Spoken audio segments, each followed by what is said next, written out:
Hello my friends and welcome, my name is Dennis and this is the latest update from Ukraine. We have good news for Ukraine today coming from the eastern front lines. Let's go to that area. The Nordala Village where Ukraine got the counterattack towards the Russian positions, and it is quite successful counterattack. Let's check the map history timeline. So it was yesterday and it is today. Quite a significant advancement of the Ukrainian army. Russians were pushed for around 2 kilometers from what I can see, and it is great. Before, Russia used many of the aviation bombs to target this small town, and Russians need to take Novomikhailivka under control for them to move further. They don't want to keep Ukrainians behind the front lines, because at any moment Ukraine might attack Russians from the place. The main goal for the Russian army is to continue the advancement towards Kurakhove and westbound further, but I don't think that they will be successful with that plan. Also, there is one more update confirming the situation from Mayakovsk 73, always great maps he publishes. Definitely a successful Ukrainian counterattack, and Russia continued to bomb the village or the small town, at the same time losing some of the vehicles. There is the spot with vehicle on fire. It means that they wanted to go on a assault but failed with that as usual. Well, it is great that the Ukrainian army is still able to get the ground even in the current situation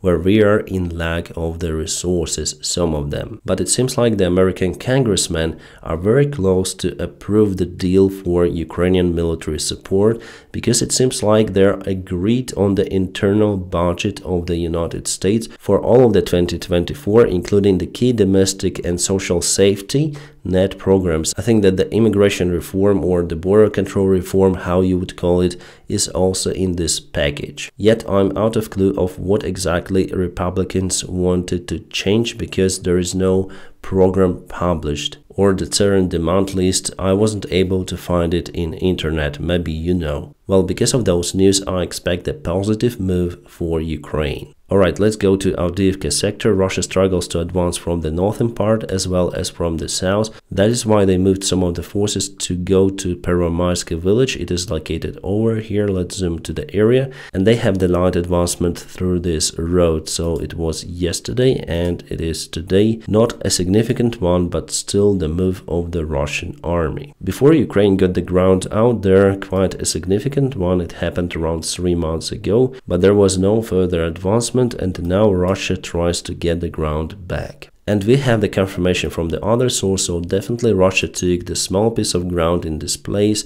before Ukraine tried to advance to this place, and also from Orban village towards the airfield. But the forces were not enough for this operation. Let's move to the south, the Ruzzian village, and here we have just the map clarification. So let's check the timeline yesterday and today. So definitely Ukraine still controls Ruzzian village. Ruzzian is still a biggest achievement for Ukrainian army in this sector. There are some rumors that the Russian paratroop divisions suffer a lot in this place. They have severe losses. I think that it is true based on the Russian losses in general. The fights are very intense in this place.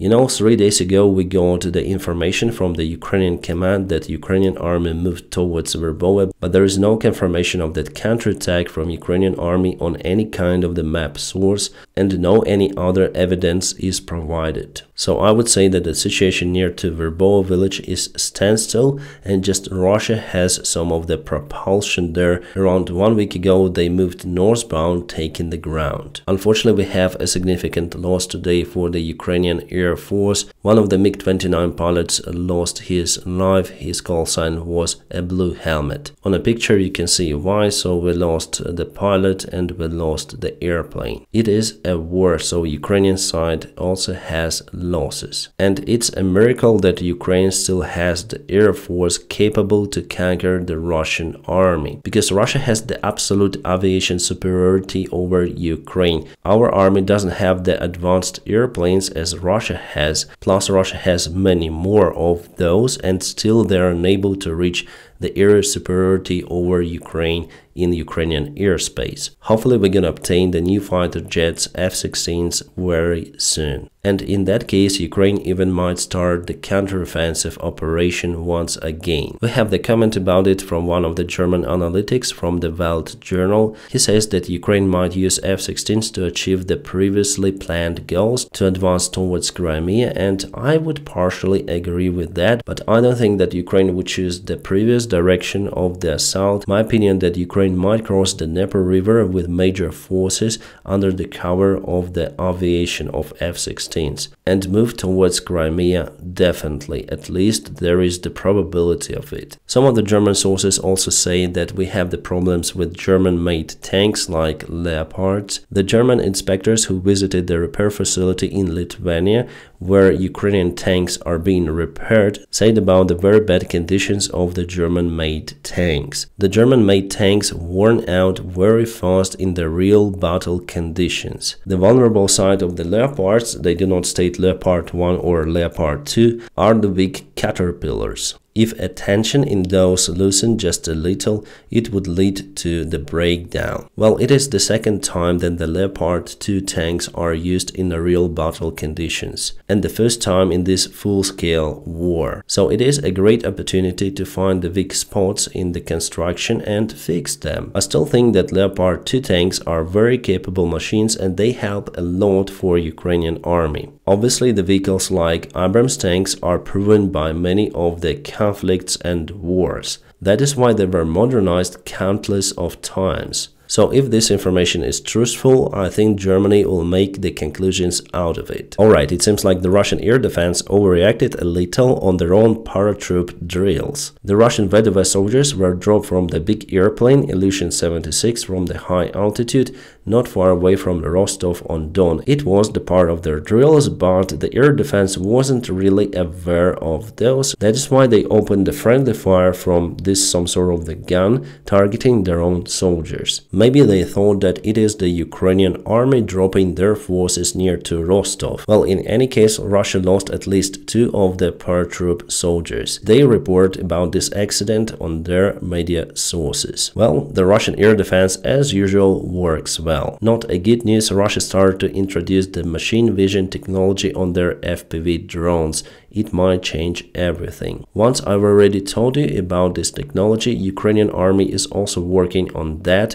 Not the army, but I would say volunteers. But in Russia it is the army because they have the government program specially made for the FPV. The idea of this technology is very similar to the active track on DJI drones, which people use in their daily filming. Basically, the drone will follow the target which was activated by the drone operator. Drone will memorize it and follow it even if the signal is lost. So you don't need to have the reliable connection line always to the drone. You can fly it over the target out of the range of the electronic warfare and just point what you want to be tracked and targeted. And this is the post of our warrior who complains about the case. So the electronic warfare and anti-drone warfare is just useless in that case. You don't need to have the skilled pilots because you can just fly on top, point the target and release the drone to fly on its own. Losing the picture near to the ground doesn't even matter. The moving objects are targeted more precisely. This message was written to Ukrainian officials from the Ministry of the Digital Transformation. So it seems like they are responsible for development of this special software for Ukrainian drones. But Russians already have those. It means that potentially they might obtain the advantage on the front lines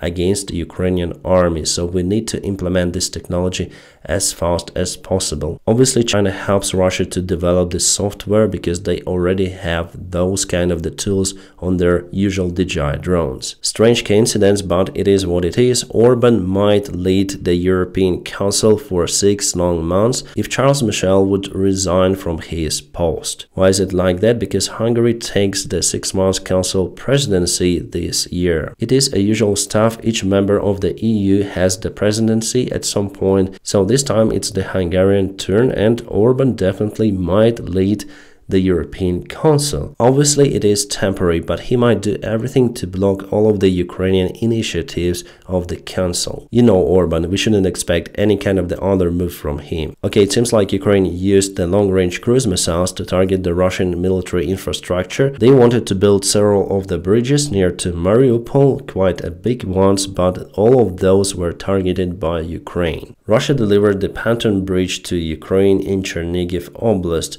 Russia conducted the military drills on their own territory, and somehow they lost their Panton Bridge, which went to Ukraine through the Desna River. Interesting. Today Russia sent a new big landing ship, Pyotr Morgunov. It is now based in Sevastopol. Before it was in Novorossiysk port, so I think it's time for Ukrainian army to think about this ship. About the battle videos, well, I have something to show you, but not over here, because most of them are connected with the Russian infantry, with actual Russian soldiers. So to see everything, please check out my Telegram channel. Here are just some of the infantry vehicles which were captured by Ukraine and left by Russians. It's the compilation of those Russian vehicles being destroyed on this video, but I'm unable to show you everything as I said. Ukraine has started the massive production of those capsules for Ukrainian soldiers. Those provide extra protection for our soldiers in the trenches. They dig down deep into the trenches, while maybe aviation bombs or ballistic missiles still might reach those capsules even at that deep depth. But anyways, it's the great improvement of Ukrainian defense lines. I believe that Russia doesn't have those tools. To some of the international news, the United States intelligence says that China put the water into their ballistic missiles instead of the rocket fuel. That is because of the corruption in the Chinese army. Well, honestly, it's really hard to believe in that, knowing how important the Chinese army for China itself. Well, there could be a corruption, but water instead of rocket fuel, it's kind of strange. And it's really hard to check that information. I wouldn't count that all of the Chinese rockets are filled with water. They have kind of strong army, and we should count on that, I think. It's better not to underestimate the enemy. The information was published in the Bloomberg source, and they are not that reliable, so I wouldn't trust it. But what we can trust is that the northern part of the Gaza Strip is fully under control by IDF forces,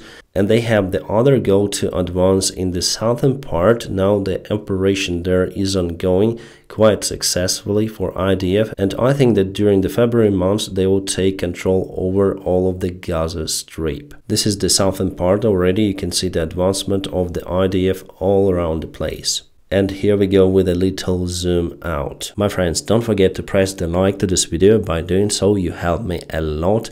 And also, if you want to support my job, there are some of the links available in the video description just below. Thank you so much for your awesome support. My friends, I wish you all a peaceful sky wherever you are, and have a great time.